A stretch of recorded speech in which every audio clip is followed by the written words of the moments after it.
জামিয়াতুল হিরা আল ইসলামিয়ার মাসিক ইসলাহি মজলিস আজ বৃহস্পতিবার বিকেল ৫টায় উত্তরার ১১ নম্বর সেক্টর ১৫ নম্বর রোড ৮১ নম্বর বাড়ি জামিয়া মিলনায়তনে এই ইসলাহি মজলিস অনুষ্ঠিত হয়। আল হেরা গ্লোবাল এডুকেশন ফাউন্ডেশন কর্তৃক পরিচালিত জামিয়াতুল হিরা আল ইসলামিয়ার মাসিক ইসলাহি মজলিসে প্রধান মেহমান হিসেবে আলোচনা করেন ঢাকা সিরাজুল উলুম আরাবিয়া মাদ্রাসার মুহাদ্দিস মুফতি আমিনুল ইসলাম দামাত বারাকাতুহুম।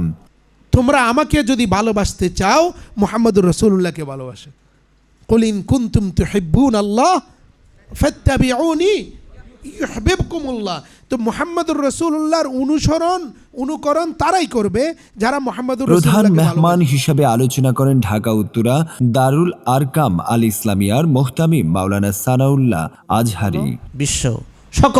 সকল জগতের মালিক যিনি, তার প্রশংসা করছি। আর রহমানির রহিম, যিনি কি পরম করুণাময়, আর রাহিম দয়ালু। মালিক ইয়াউমিদ্দিন, যিনি কিয়ামত দিবসের কি মালিক।